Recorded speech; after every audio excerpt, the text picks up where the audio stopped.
Oh my god, my internet just shit itself. No, no.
Hello and welcome to the August 2019 Sunshine Summit. My name is Heather and I am your host.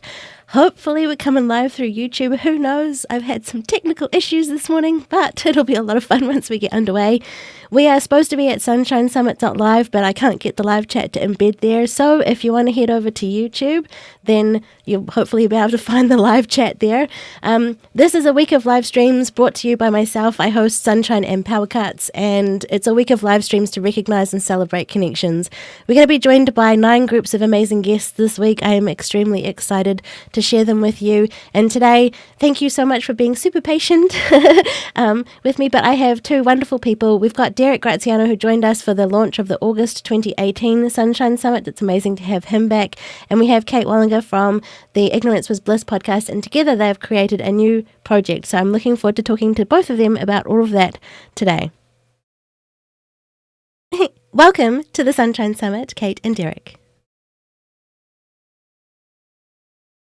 Thank you. Welcome. Hopefully you're coming through, and let us know in the chat if you can hear everyone. Thank you for everyone who is in the live chat. It's a live event if you found it somewhere. It's awesome.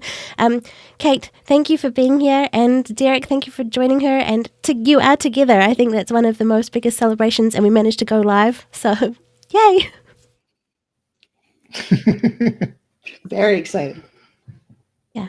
So for anyone who didn't catch last year's one, please do go back and check out the live that we did for the launch day with Derek. And we talked about a few things back then, but things have changed. In the last year, it's been a year since then. So we're going to talk about that. And Kate, you are in person, meeting Derek, hanging out, coming through this live stream. So that's incredible. Yeah, it was the first time we've ever actually met each other in person. Yesterday. Yeah. Mm-hmm. That is awesome. So and it's been a wild weekend. Yeah, we just keep like poking and prodding at each other like, oh no, you are physically here. It's weird. And Heather's like, please squish in because I can't fit you in the screen if you don't. So get close and snuggly. If I let go of his chair, I roll. It's fine. Oh dear. If anyone who is in the live chat, thank you for being there. We've got Steph, amazing, Chris, Osborne, who's been a connection for all of us, I think. We've got Susie Buttress, Andrew from Podcast Edge, and American Liberty, good to see you. Who else is there? Major Dumperoo passed by. Paul. I think I saw Paul in there as well. Paul, Susie. That's awesome. If you have any questions for us as we go along, do let us know, but also share your connection stories that you've got with us or that you've made along the way with our projects that we work on. So, Kate, you have Ignorance Was Bliss, and you make a whole lot of connections through that podcast. I do. Yeah. I'm up to 160-something episodes, and of those, like 150 are with different people. So it's an adventure every single time. That's awesome. And your show has gone through kind of a transition. It kind of started out in true crime, and now you're sort of sharing stories with people that you have on. So, yeah. Yeah, I started off, that's what I knew. I started off true crime because that was where I came from. My background is in forensic psychology. And I kind of got tired of dwelling in that dark.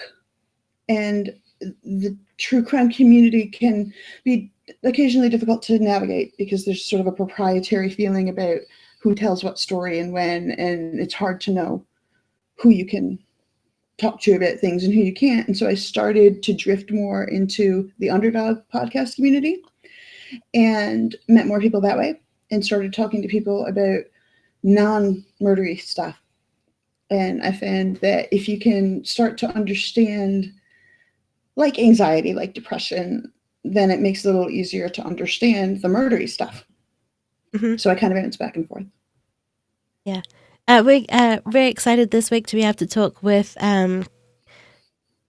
Chris Green of the Gravity Beard podcast, but also founder of Underdog podcast community, which is going to be really exciting. It's popped up as a theme throughout the Sunshine Summits. This is our 4th event, and it's popped up as a community that's been a great place for people to get together and meet others and collaborate on things and just get support. And just recently, but I'll talk about that later in the week, he's come up with some really great questions to get people thinking. So yeah, it's definitely a great place to be, and it's cool that you've made connections there. So is that how the two of you connected? Oh, absolutely. I mean, most of the people I know in podcasting has been through Underdogs. I mean, that's how I met you, and got tied in with Sunshine Summit. Pretty much most of the people that are currently in the chat over on YouTube, I met all of them through the Underdogs. And then Kate just happened to throw something out there saying, "Hey, I need people to come on my show," and that's kind of how we hit it off. It was just, yeah, okay, I guest on a lot of different shows whenever I can. Let's do this. And we just had a pretty good rapport with each other and kind of kept in touch after that, did more guest spots and became friends. That's awesome. We've got a question in the chat from Stephanie. What's in the background behind Kate and Derek? This is your house. Yeah. So up here is a bunch of different signed band posters or video game posters. And then down here, this corkboard is a bunch of stickers that I've gotten from my different podcast friends. That is awesome. I like the collection that you've got going on there, and it looks like there's still room to fill up with more that you make along the way, which is very cool. Yeah. Chris has got I actually ran out of pins. I've got like a stack of stickers to add to it. Oh, awesome. Need more pins. All of the stickers said Banjo. Chris said, how cute is Derek's cat? I can't see your cat, does he? He's locked out of the room right now. Okay. Because otherwise he would just be like traipsing across the camera this whole time. But he's very cute. That's awesome. And enormous. Yeah. Oh. He's like a small dog. He's like a mid-sized dog. Gosh, that's awesome. Nature Connections is something I'm going to get to later on because I want to talk with you about that. But we did meet through the Underdog podcast community. That was awesome. And with Kate, I was aware of you mainly via our other connections. And I think you've mentioned before that podcasting can be a little bit incestuous. And we kind of interact in all sorts of different places, and we see each other. Yeah. And then I just assumed that you were in the Sunshine Summit live chat in March. So I tweeted out thanking you for being there, and then it opened up the dialogue. Yeah, I don't know who actually. I mean, first of all, that's a wonderful way of making me feel bad that I wasn't actually there in March, and I'm so sorry. But that, you tagged me on Twitter, and I was like, cool, okay, there's my in. Do you want to come on my show? And that's when you're like, sure, I'll come on your show, but I don't actually know who you are. I'm sorry. So we went from there. Yeah, I knew of you, and I had listened to a couple of episodes, and people who I know, like Chris and others who you've had on the show, and Derek, and I've listened to the episodes and things, that I've listened to other ones, and it was a little nerve-wracking, but also it's kind of funny when you have that way of getting it, and like we do sort of pass by a lot of people on social media. There's a lot of podcasters, and we can make a lot of connections there, but actually engaging with them and randomly tweeting at them, thanking them for being somewhere where they weren't. But that's not a thing on you for not being there. That was just like, it was great that worked and that we could get in touch, because it's been amazing since then. Like you said, when I joined you on your show, we didn't know each other. We hadn't really hadn't talked before. And then at the end of the hour, I just listened back to that episode recently, and I love how much we were laughing and how connected I felt to you. So thank you. We're actually real friends now. It's amazing. Yeah. Real friends. And on the note of real friends, you like to call, like we have a lot of connections online, but you call them pocket friends. And I wanted you to share a little bit about that if you could. I mean, I think once upon a time, the idea of meeting somebody online felt unreal. It felt less than, less legitimate or genuine than, in person. Mm-hmm. But the way we live now, it's more and more real. And the idea of a pocket friend is wonderful because somebody is there whenever you need them. And yeah. I have had to use that very heavily this year, especially 2019 has been horrific in every possible way for me. The first 6 months were just one thing after another. And I have leaned very heavily on my pocket friends, and it's been better for me that they are in this little device in my pocket all the time, because they're in different time zones around the world. People are awake at different times. And so pretty much anytime I need somebody, I can find somebody, and that has been magical.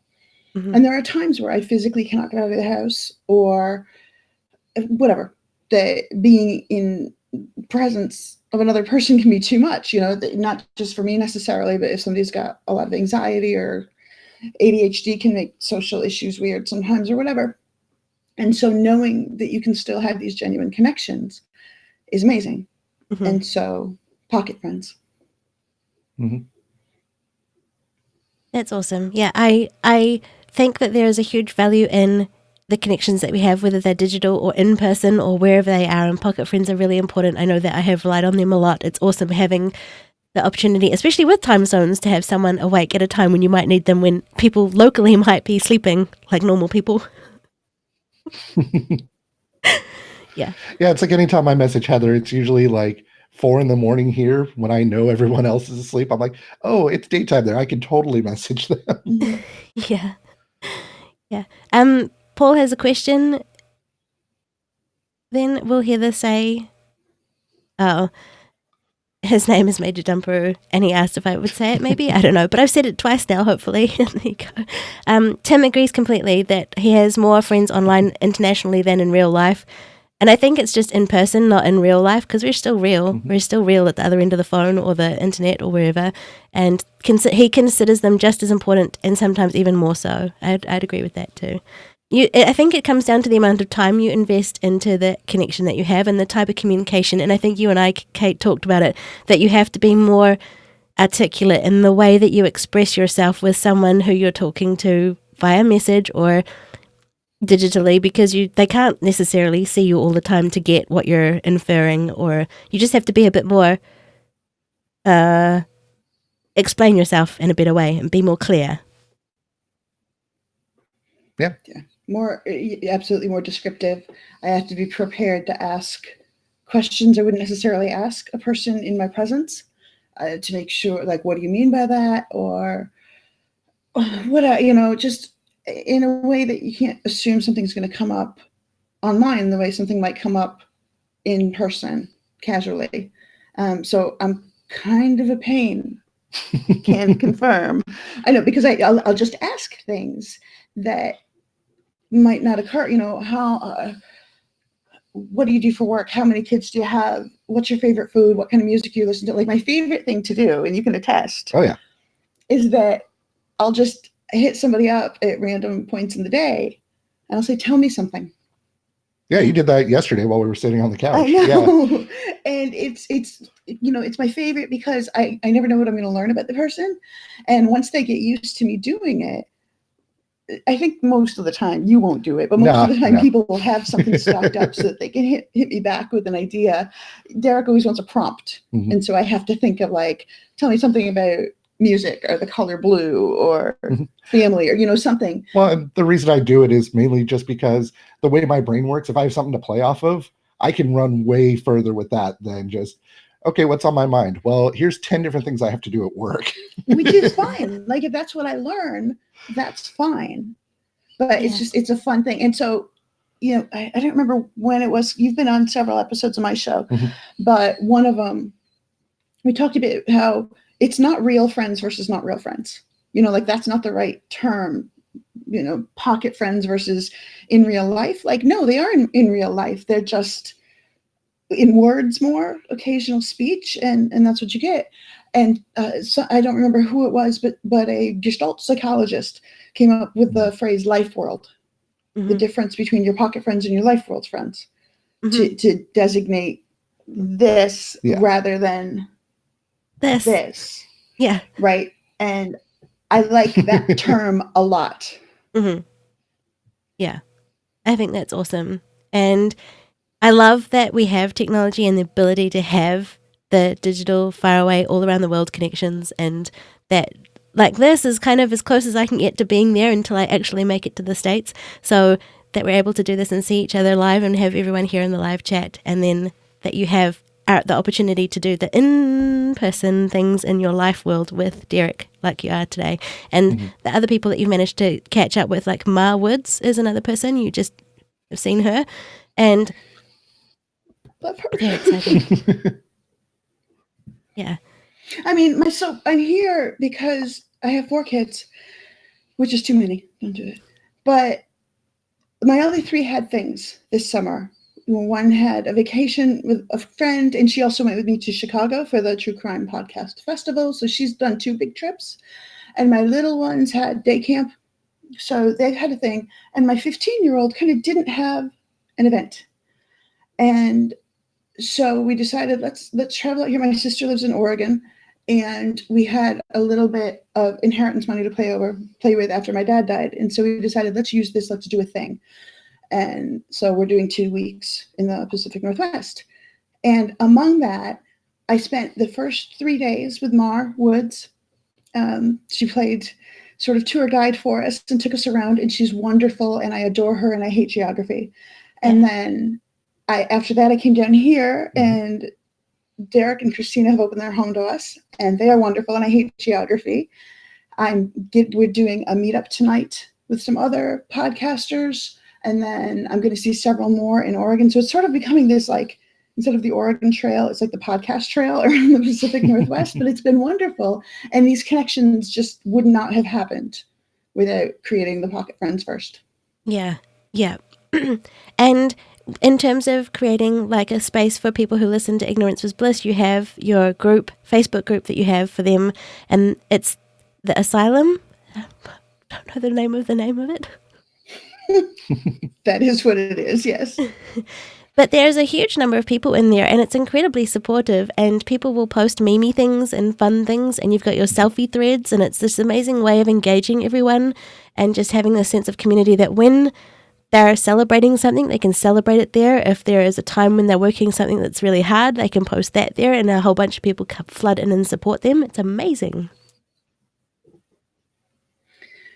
That my Facebook group is legitimately my favorite place on the internet. Mm-hmm. It's completely random. It can be kind of, when you first dive in, it can be a little bit disconcerting because it's hard to know, like, what is this? Like, it gets very mixed bag. You never know what you're going to get. But once you kind of get that sense of community and that it's really hard to say the wrong thing, it's beautiful. Yeah. That's awesome. And Derek, since August last year, you have Rolling Misadventures, I think, launched just before we got to chat for the August Sunshine Summit, and then afterwards, Sometimes Geek sort of came to its end. But you've made a lot of amazing connections with Rolling Misadventures. You've got co-hosts that you do that show with, and just would you be able to go over a little bit of what the journey's been like? I know it's a lot to cover, but just some of the little highlights that you've had. Yeah. 2019 has been just crazy for Rolling Misadventures. My co-host Megan and Charles, we all went to the Seattle PodCon, so the podcast convention that was up here. So we all got to meet in person for the first time after doing the show for about 6 months at that point. And being part of that community and just at that event, we got to meet other people that I've seen, and Megan knew these people more than I did from the Underdogs. Also, I got to see, like, Julie Kinn stopped by, which I had met her originally at the prior PodCon, so that was really cool.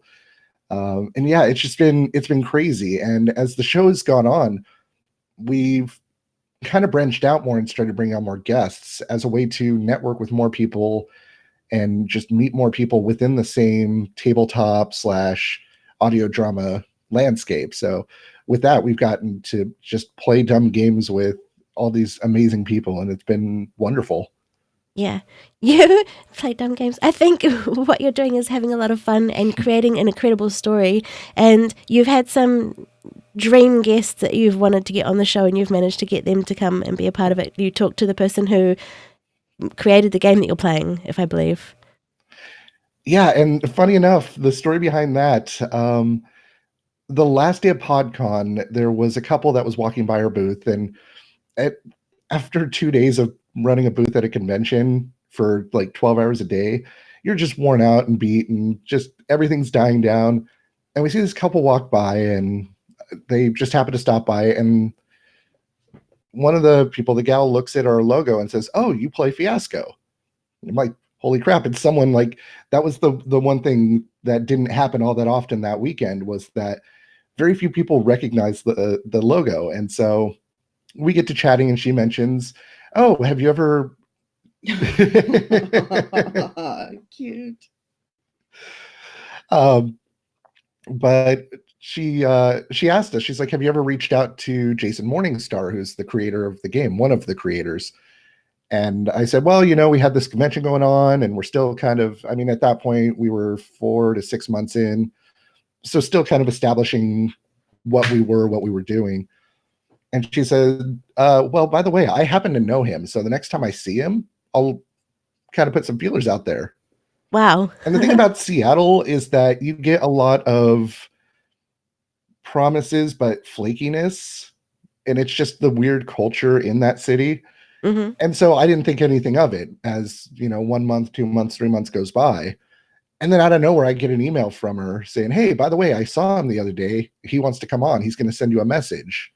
And What? one thing led to another. And he ended up joining at just the right time that we were able to have his episodes released as our 1-year anniversary.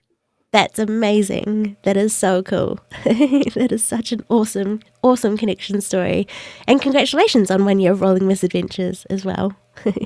Oh, thank you. Yeah. Kate, you've done a year of Ignorance is Bliss?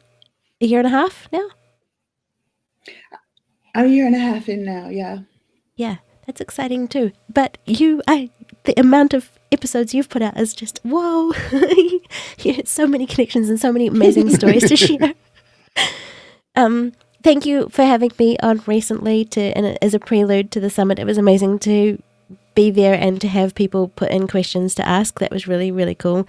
And yeah, I love what both of you are doing and that you both are pretty passionate about it. But you've also come together and created another project on top of all of the amazing things that you do. I don't know how you fit it all in, but you've now got... We don't. We don't? Okay. It's just do you have a time turner then? Have you got a time turner that you're using to like flip back and forwards and make it all happen? But you've got No, Life it's just World. apparently we think that we have all these projects that we can knock out, and it's been the same way with rolling Misadventures of, oh, this will be easy, I'll just take on this other thing, and then you realize, oh, I've done 20 hours of work this week just on a podcast. Sure, I could add another one to that. Yeah. So tell us a little bit about this new one that you've got together. What comes from that word Life World? Mm-hmm. So that's where it starts, right?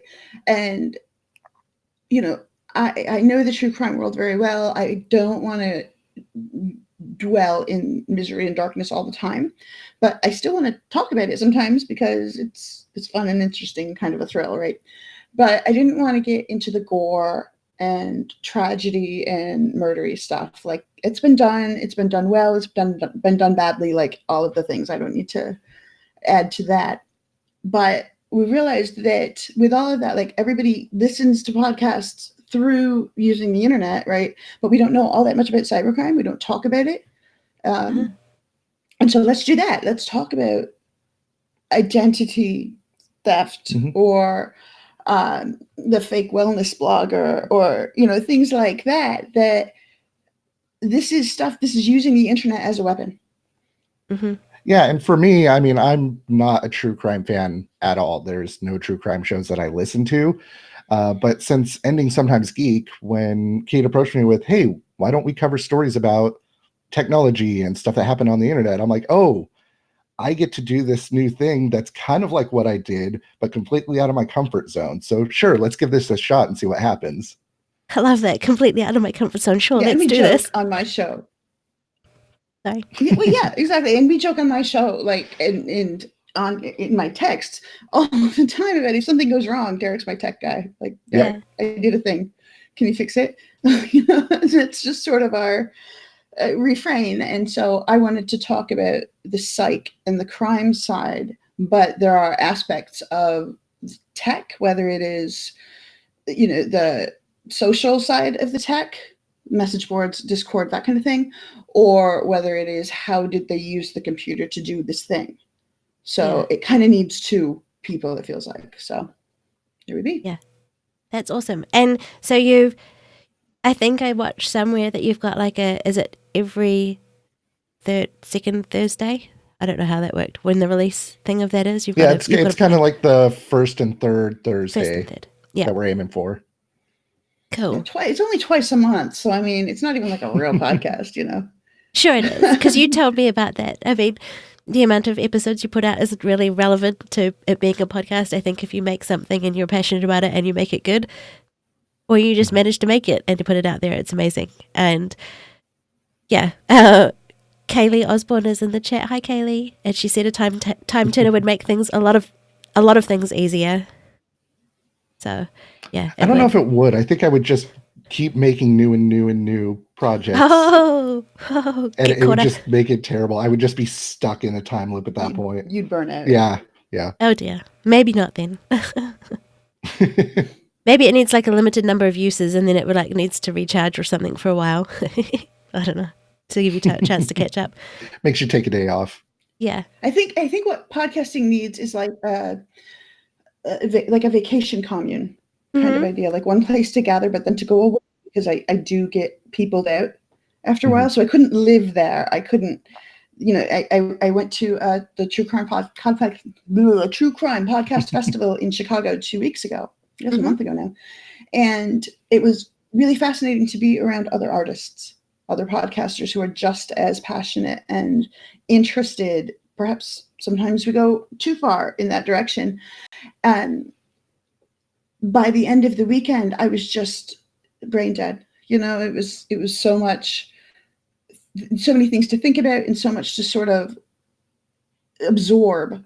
So it would be too much. But we could do like, you know, once or twice a year, you get the time turner, you get to use, you know, it's like, what's it called when they do the vacation homes in Florida where you get it? A timeshare? Yeah, timeshare. Yeah. There we go. We're going to do a timeshare podcast commune. Somebody write that down. We'll do that. Noted. Yeah. That's awesome. And it was amazing that you got to go out there, and thank you very much for taking a little bit of sunshine with you and spreading some Sunshine and Power Cut stickers out there. That was incredible that worked out. I mean, how cool is that? I can make an order from here and get it shipped to you and go and hand them out somewhere that I couldn't make it to. It's amazing. Just amazing. Susie just said that she's moved to twice a month with her podcast, which is the Casual Birder podcast. And Susie is one of our previous summit guests as well. So thank you for popping by, Susie. It's amazing to have you there. But yeah, I think making it all work is a challenge. And I think what's really great is that you guys have this way of communicating with each other and being on working towards something. I think having the co-host, and I mean, you've got co-hosts as well, Derek for Rolling Misadventures. It's amazing that you've got that connection with each other to be able to make these projects happen. And then I just feel lucky that I know you. We're all part of the Heather cult. Yeah. Yep. That's funny. Have a moment. Apart from the Underdog podcast community and your own, is there any other places that you both have found and drawn help from or resources from along the way to help make all these things happen? For me, it's been Twitter, honestly. Like, I know a lot of people say bad stuff about Twitter, and yes, it has its negative sides at times, but that's where I hit up a lot of the people that I bring on for the show, just finding new shows to listen to and commenting on their new episodes. It gives me a spot to do that. And the thing I like about Twitter is it's completely separate from my personal Facebook stuff. So, you know, I have my own Twitter page, but I can just set that aside and take a break from it as I need. But I know that when I hop back in, it's going to be those same people I'm connecting with again. And like, that's how Heather and I typically stay in touch, is through there as well. So yeah, probably Twitter's my big go-to for that. Yeah. Twitter is where on Twitter, I am the podcast. That is where I connect with people. That is where, you know, I retweet other people's things. They retweet mine.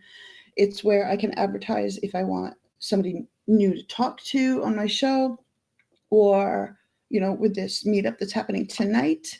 I posted a thing saying, hey, this is happening on the 10th in Seattle, come play.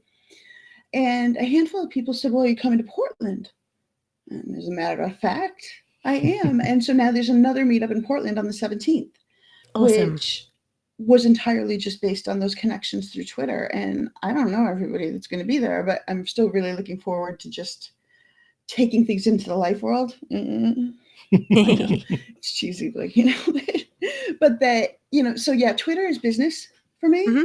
And Facebook, my public Facebook page, my personal page, I'm fairly careful with what I post. I'm guarded for many reasons, but mostly just about, I don't bother sort of policing who can see what. I just post things there, and that means I'm careful. I post an episode here and there. I'll repost a meme, and that's kind of about it. But then in my Facebook group, that's me. Yeah. It's myself, and I have posted some intensely personal things in there. So each aspect of the web that I use has its role, has its very specific, different role. Yeah. Kate Ness JM in the chat said Twitter is all about cultivating the experience that you want from it, and I think that is amazing and really important, not just on Twitter but anywhere that you are, to be careful about what you post, where, who you want to see it or not, and to use those in the way that are most beneficial for you. So yeah, and I have to give a shout out to KNSJM. Actually supports our show on Twitter, comments all the time, so shout out to him. That's another one of those, just someone hitting me up, letting me know what they think about the show and the connection we've made there. Yay, well, welcome. And I would jump in to say, like, things like that, when it's not a retweet group or a somebody in an organized way, like agreeing to share information or whatever, but when it's a random legit listener responding to something that you actually done, that's the world. And that seems to happen a little bit more often in Twitter. Like, there are times in my Facebook group where I'm like, you guys know I have a show, right? Like, this is a podcast too, not just a group, which is fine. But on Twitter is where I will get either public comments or private DMs saying something about a show, an episode. And that will keep me going for weeks. Just knowing that there's somebody out there who doesn't have to do it, and they are anyway. That's magic. Yeah. I definitely think there's a different thing between connections and engagement, and retweeting stuff is fine for sharing things, but actually commenting on something and adding a bit of value, or retweeting something with a comment so that you've actually put your thought into it and how it's going to relate to whoever is going to see it on your feed is amazing, and something that is possibly needs to happen more often. I don't know. That's just getting a bit too much. Yeah. Chris Osborne said, random connections that lead to good things are the best. I have to agree. Yeah. I think being open to having those opportunities as well, like, it can be a little overwhelming. There are so many places to be online and everywhere else, and especially when you've got a show, trying to push it out there, share it with people. That's what I mean.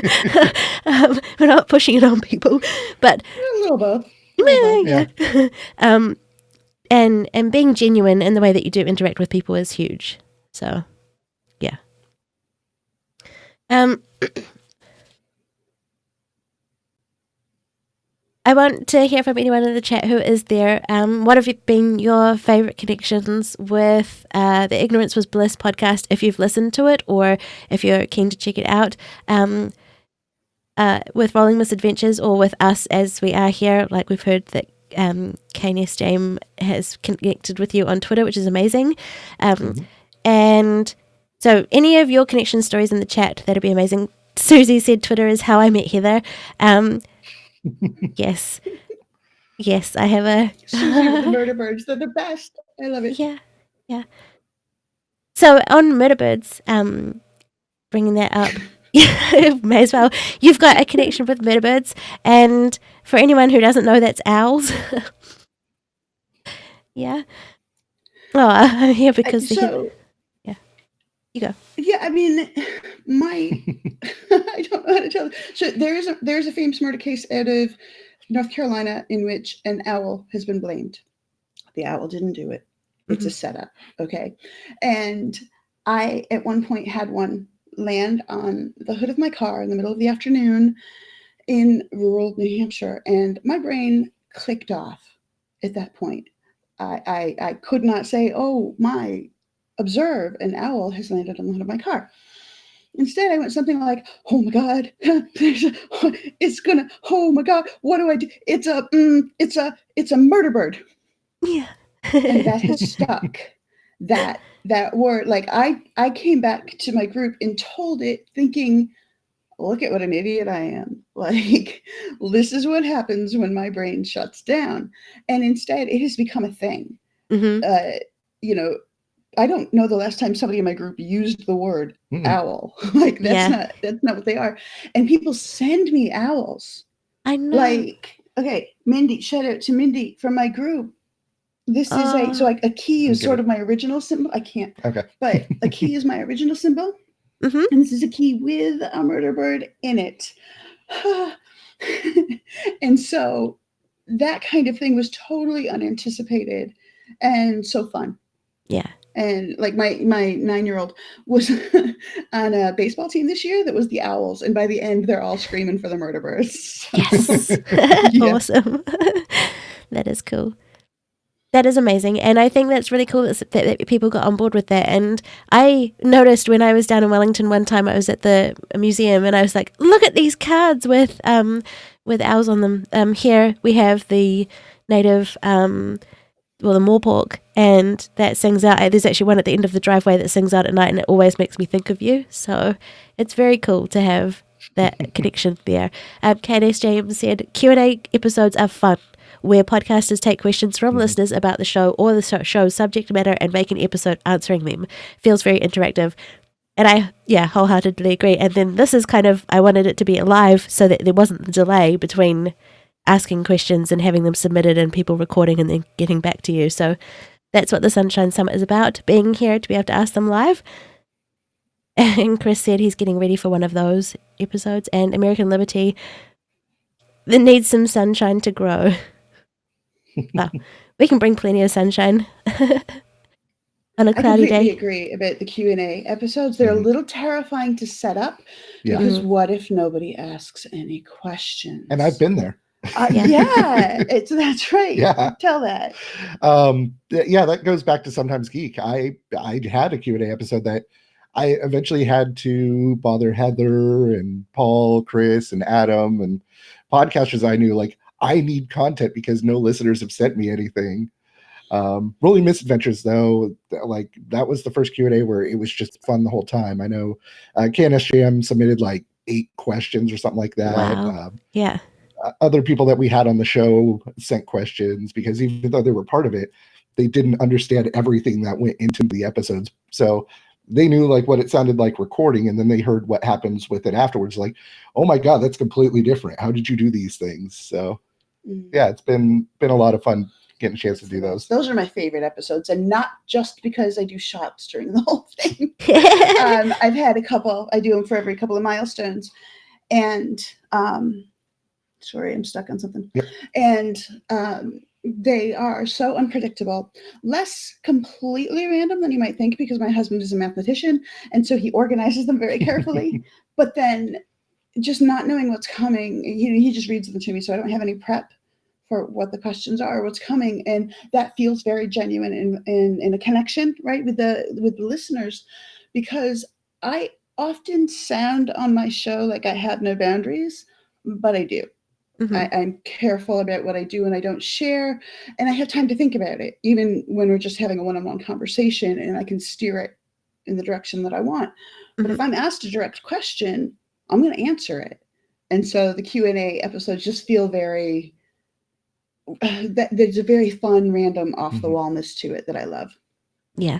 So you live stream your Q&As, Kate? Yeah, I do in my Facebook group. I live stream them then, and then I pull the audio out and release it as a regular episode later. Yeah. I'm quite glad that our last one that I joined you for was not live streamed, because man, it would have been hilarious. But I'm glad that you could see me, because it added to the connection that we had on video. Chris said, are the three of us available for parties? I got to drag Charles into that one. Apparently he knows how to make balloon animals, which we found out in the Q&A episode. I'm talking out loud to your Q&A episode when I'm listening. I'm like, yeah? I do too. I can do that. Apparently everybody I know can make balloon animals. I can't. I don't know why I can't. I can't. But yeah, sure. Party. Cool. I am a party, Chris, everywhere. No, I'm not. But we can do it.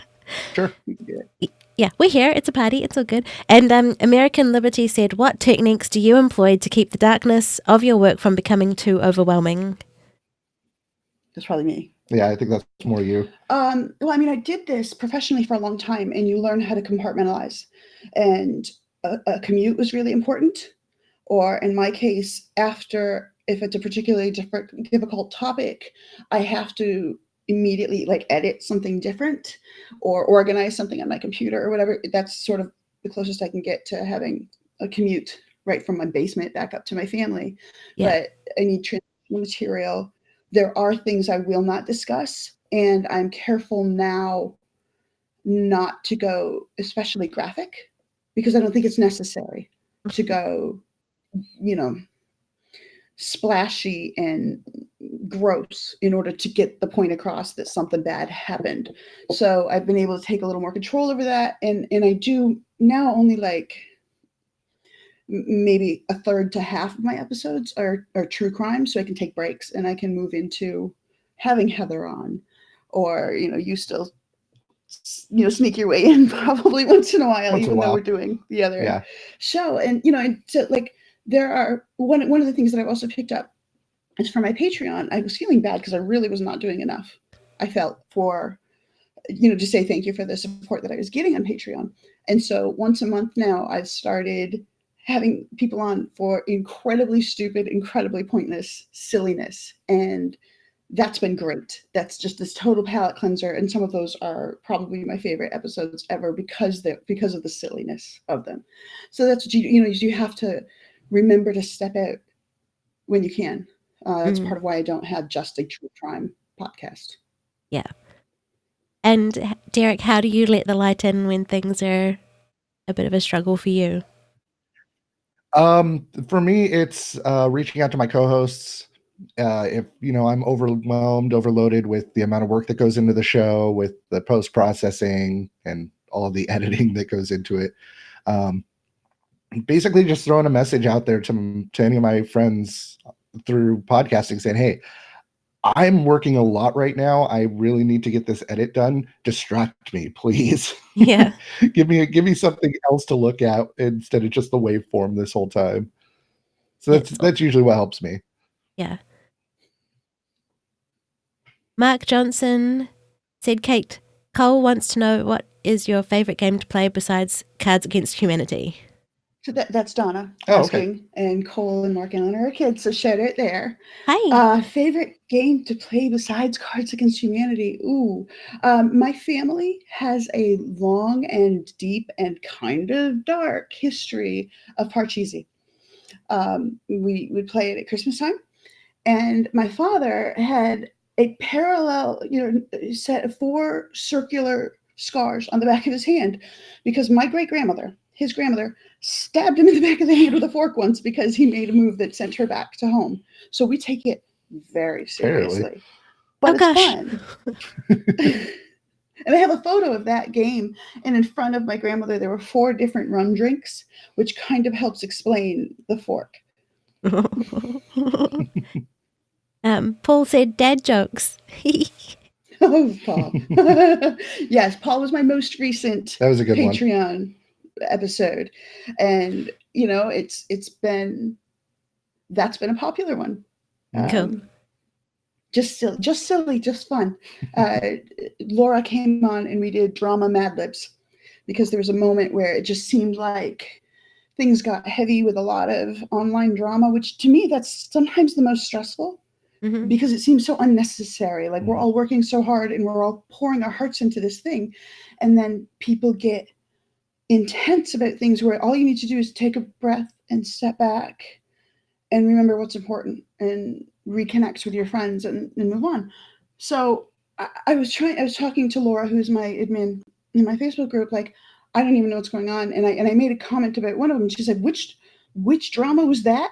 And I realized this is this has become Mad Libs. And so we each wrote Mad Libs and read them to each other, and it was wonderful. Chris came on to trade dumb customer stories. Yeah. And I'm missing one, and I feel terrible right now. Oh, sorry. Kevin from Myths and Monsters came on to read Scottish tweets because he is a Scotsman, and so he nails it. So those have been just fun and silly, and that really helps. That's awesome. And on the nature of letting things in and nature, what are your favorite nature connections for the two of you and everyone in the live chat? My favorite one, there is a specific spot on the Green River. Well, now that I've moved south, from where I lived, it was about an hour drive. It's probably about 2 hours now. But it's just this little, I mean, it's a campground in the way of, here's a spot that's designated for a tent, here's a spot that's designated for a trailer. But just off of that, there are wooded trails where you could walk through and find a nice spot next to that river where you're just surrounded by trees and all you can hear is the water. And that's one of my favorite places to go. That sounds awesome. I live in Salem, Massachusetts, which is right on the water, on the ocean, and I have a glass beach. So you go there, and it's not sand; it's big rocks and beach glass. Quite a lot of it. Like, I don't entirely understand the physics of that, but there's always beach glass, and I go and sit there and breathe with the tide and gather beach glass in a moderately obsessive sort of way, but that helps me chill down.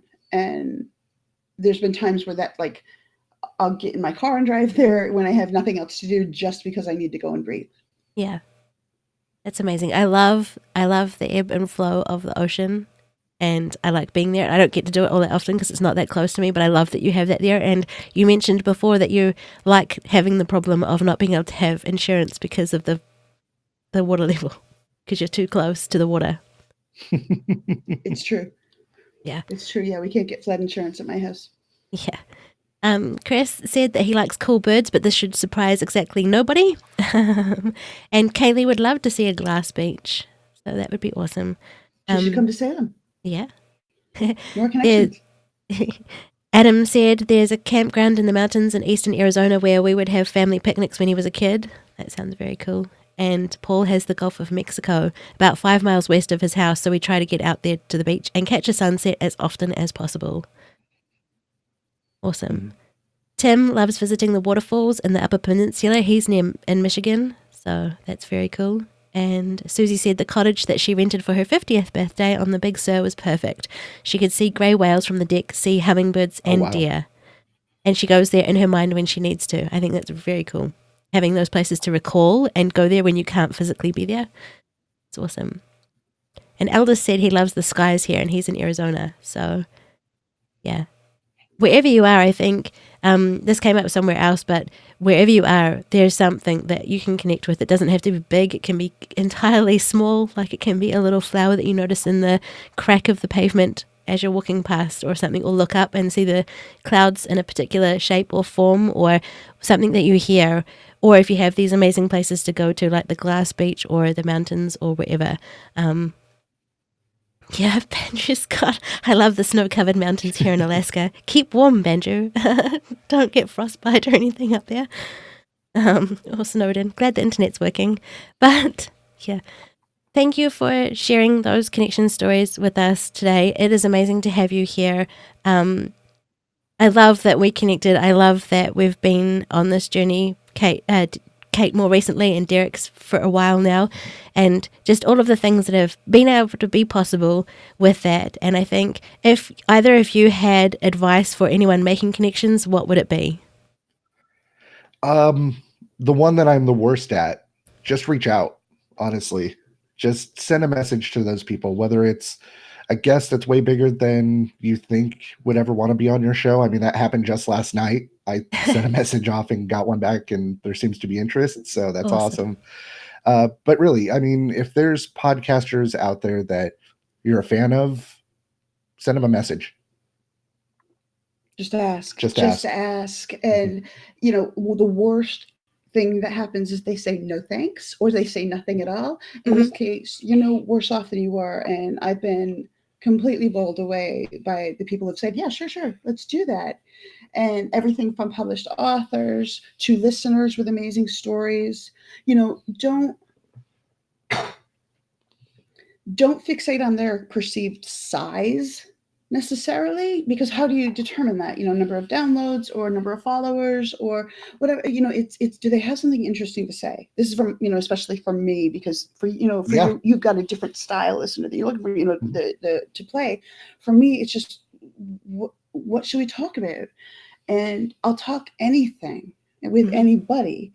And often on my show, I'll think we're going to talk about one thing, but if you let go and follow that thread wherever it needs to go, those are the best episodes. And there's times where I'm like, oh, this is boring. Like, who's going to want to listen to that? And those are the ones that get the best interaction and engagement, because people feel a connection when things aren't necessarily big and splashy and scary or wild or famous or whatever. And so just ask, stay open, but know your boundaries. Yeah. True. Yeah. That is a very good point. And I did talk politics, and I hate it. I hate politics so much, and those shows have been really interesting. So kind of a shock when that went well. Eldest is going to bless you. But American Liberty said don't talk politics. Yeah, I think that's what I was answering to. That I thought that early on, mostly because why bother? Like, either we're going to agree with each other and possibly fan each other up, or we're going to disagree, and there's no way I'm ever going to convince somebody else of my views. And so why bother? But there's still nuance, and there's ways to talk about how politics impacts my life without actually throwing down. Yeah. I think that's how you navigate that is really important. And Susie and Chris may have made a connection in the live chat today. Chris may be a future guest on a Casual Birdie episode, hopefully, to talk about his love of plants. Both of them have been on my show, and they're both wonderful. So they absolutely should talk to each other. Yes. Cool. Well, here, hopefully, I have a pretty little screen that has where everyone can find us. So I've got your links for the Ignorance Was Bliss podcast, IWB podcast, on Twitter, our Misadventures on Twitter for Rolling Misadventures, and Life World Pod. And there's just an Instagram for Ignorance Was Bliss. And then on Facebook, you don't have a Facebook page for Rolling Misadventures, Derek? We have a group that is still very early on. If you just search for Rolling Misadventures in Facebook, you'll find it. I've got that link on the screen. I found it. And then I've got both of your websites there. And Kate, you had a connection story about how your website happened for you. So when someone helped you with that, I believe. Oh, it was amazing. So that's one of the, sometimes little and sometimes huge good things have come out of how awful my year was. The big, I'm not trying to be deliberately secretive. I just don't need to bring everyone down. But my father died in April, and it was a very sudden, and it was a shock. And he lived with us, and I'm next of kin, and so it just. And this was right at the time when I was migrating over to a new host, and I needed a website because the new host didn't have one. And Sinead from Mens Rea, which is a straight true crime podcast, but she has been incredibly helpful to me. Like, I used to just listen to Sinead, so I'm still a little bit fangirl, even though we're close friends now. She offered, set me up with your WordPress login, and I'll do it for you. And it can be really hard to accept help. Really hard to accept help. But sometimes that is the best thing you can do, both for yourself and because the other person wants to help. Right? It feels good when you can help somebody. And she's like, oh, I'll do it for you. And so she created entries for, at the time, 100 and some episodes, however many were out. And it's beautiful and it's functional. And so shout out to Sinead. And then she was able to come over to Chicago, and we were able to have a weekend together that way. And so it's sort of all kind of loops around, and it's been a beautiful thing. That's awesome. That is so cool. I am excited that it happened and that you had those good connections, that some good things have come out of this year that has been such a challenge. And here's to all of the new opportunities and possibilities going forward. I am excited for both of you. If you haven't checked out any of their shows, please go ahead and do that. And especially Life World Pod as well, the new one that they're working on. And yeah, go hang out in the asylum and see what it's like and be a good person. But Kate, you have something that is your tagline that you say, and I think it's entirely important and the perfect way to end this one. But what do you say to people? Didn't you feel better before you knew that? Yeah. And what do you encourage people with was kind of more where I was going with the it's 2 words. The first one starts with why and this that's the other one. That's how you matter. You matter. Yeah. It's at the end of I ask people, and anybody who's in the chat, anybody who's listening, please get in touch with me if you want to do a disclaimer for me, because it matters to me to have other people read it and to have new voices. Mm-hmm. And it's about, the standard, my show is not safe for work, small children or delicate sensibilities, and I protect privacy, blah, blah. But then it includes the link to the Lifeline number for suicide prevention. And the last 2 words are you matter, and you do. You definitely do. You do. Thank you so much, Kate and Derek, for being here. I appreciate you so much. Thank you for being amazing connections. Thank you to everyone in the live chat, and we'll see you later on today for the next Sunshine Summit live stream. Bye, everyone. Bye, take care.